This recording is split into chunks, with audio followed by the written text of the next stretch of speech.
So is it an accident that Doechii chose to wear Louis Vuitton's iconic logo as a prosthetic branding on her black body during fashion's most sacred night of the year? No, but you already knew that. So now the question is this a sign of a humiliation ritual from some conspiracy to join the Hollywood elite, or is it a nod to a dark history in Western fashion? What is she trying to get us to talk about? What is she trying to point to? So we're at the Met Gala. It's a black night. It's super fine. Black tailoring, menswear, black dandyism. That's what we're celebrating. This assertion of identity, this way of across the diaspora finding a political expression of the self. Doechii arrives. She's in head to toe Louis Vuitton. We've got the iconic house logos on the top, and then we got the damier print on the bottom. This is absolutely a nod to menswear. And oh, who is the creative director of the House of Louis Vuitton right now for menswear? Oh, it's Pharrell Williams, whose collection debuted in June in Paris at Men's Fashion Week. Is it the first time he's worked with them? No. 2004 and 2008, he collaborated with the house. What have people noted about his work? It's self-referential. Many of his pieces over the years that he's worked on at Louis Vuitton look like they came from his own closet. So he's working with Louis Vuitton now, currently, and he's also co-chairing this gala. Unlike some other people who showed up on the red carpet and gave intriguing answers to the theme, you better believe Louis Vuitton and this guy are thinking about the politics of black appearance and black style and fashion tonight, right? They cannot have a misstep. But controversy? Yes. Do not quote me, because some people are saying it's demi. I did French Rosetta Stone for like 2 minutes, so I don't know. The internet is divided, but love the print. To unpack the potential answers to the branding question, we're going to look at the 3 people who we think she's nodding to with this look. The first one is Andre Leontali, who is a fashion journalist who is fabled a king of fashion. May he rest in peace. Secondly, we've got Dapper Dan, who could be credited with pioneering logomania, as they call it, which at first was ghetto and nobody wanted to be seen in that. And then, of course, everybody copied it. Dapper Dan's iconic underground store in Harlem dressed the rising tastemakers of hip hop. Think cultural icons from Harlem and beyond, because then you had sports stars, you had various rappers, you had different producers. Everybody wanted to be seen in his stuff. I talked about this on my YT channel in length. So far, so black.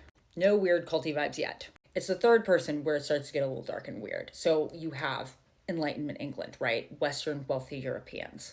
There's a new curious hot way to flash your wealth. You include in your entourage a gorgeous, well-dressed black person. Specifically, a man who is groomed, dressed, and trained in a way that shows just the largesse of your estate. Because not only do you have enough money to have these black bodies working for you, making you wealthy, you have enough to just let one of them lounge. Humans as decorative objects and fashion plates for your impeccable style. But sometimes that line blurred in really weird ways, right? Because we're still talking about human beings. And this is where we get to the story about Julius Soubise. Where does Doechii's team find this story? Oh, through Monica Miller, the academic behind the entire theme of the Met Gala. She wrote about Julius Soubise, who is actually quite famous in history, in her book, Slaves to Fashion. Julius was adopted after being purchased from St. Kitts. He was an Afro-Caribbean child who at 10 years old was plucked up. There's this guy, Captain Sir Douglas. He purchases Julius, takes him back to Duchess Catherine Hyde Douglas. She likes the kid. She decides, I'm going to adopt him and I'm going to train him up in all the ways of society. Don't get too excited. It's not super altruistic. This is not a story about great integration, right? This is about wealth. Chelsea Uchenna is the one who worked on the prosthetic branding of the LV on Doechii's face. And she, of course, has no idea, like the rest of us, if Julius was ever branded himself. A lot of Afro-Caribbean people who were purchased were, which is disgusting. Brandings are typically understood to be political and social markers of a physical state of captivity or ownership. Brandings are seldom connected to autonomy. They're not like tattoos. They have a very specific visceral reaction when we look at them or when we see what has been done to another human being. That's why there's so much sensationalism around this when like a cult is revealed to have branded its members.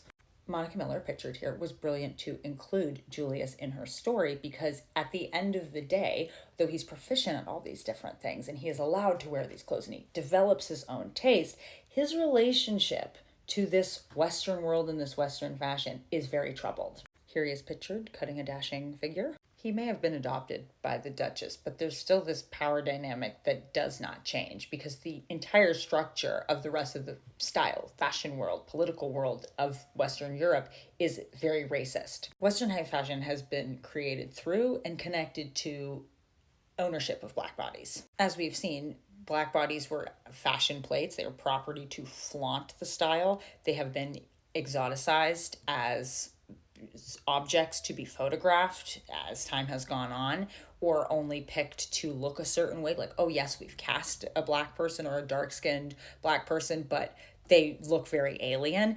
Or you have things where they're fetishized, right, as style objects, as people to have close proximity to look cool. You're still harvesting some kind of social capital from them. Black agency and Black creativity in fashion has often been relegated to this ghetto area that, it's not approved until it goes through high fashion channels, or you see someone like Hailey Bieber wearing it. It's lowbrow, which is hilarious considering the fact that Black creativity and all these styles and these ideas are so often ripped off from Harlem or other Black communities and not credited. Dapper Dan did not have the luxury of a wealthy family that could support his unpaid internship in these high fashion houses, nor did he have the capital to start his own fashion line. What he was doing was taking the logos, taking the things he'd seen, little pieces of it, and reworking them or printing them himself. Did Sonia Sotomayor actually raid his business a couple times? Yes, he did, because it is illegal to rip off those designs in a reverse reparation sort of way, but he forged on. He did what Black dandies did. They took what they had from around them and they remixed it and they made it their own. Doechii's branding on her face, it's intentionally offensive and incisive. It comments on two ongoing conversations within the fashion world. The first one is that Black luxury, Black creativity, Black fashion, it's not something that's just put on as a costume. I have seen a very famous creator on here get called a monkey in Hermes because she is seen as an interloper, as someone who is just like these enslaved people from back then, parading around in things that are not meant for her. Black people in high fashion have talked about how people look at them as if they are animals parading around in clothing and how cute that is, instead of seeing them as people who have their own agency and taste and made a choice. That the finest luxury is not ill-fitting or not made for us. So in one sense, the branding could say, you all are trying to put it on or purchase your way into this kind of style power. It's just inherent. It's just me. I am the luxury. Or maybe Doechii's team is running with the idea in Monica Miller's book that this Black relationship to fashion as a weapon is one that is complicated and troubled. How far do you go in a society where status is affirmed through symbols? Does it get any higher to have the house brand itself on you? Is it not inherently troubling that the origin of this Black dandyism is through a Black body being snatched and then having to navigate and survive by entertaining through fashion? Julius's fabulous style and his relationship to European dress is inextricably linked to the kidnapping of his body. His entire relationship to this fashion is predicated on violence done to him and his people. This bothers us because we want to say it's just clothes, it's just fashion, it's just style. But all of those things have throughout the course of history affected how we treat other people's bodies and what we do to other people's bodies. It wasn't just fashion in Enlightenment England. It was a show of power. It was a flex, and a kind of sick one. This is a provocative statement, and in this video I of course introduced more ideas than I actually unpacked. So I would be interested in what was your gut feeling when you first saw this. Do you think this helped the conversation of the theme or not? Would love to know.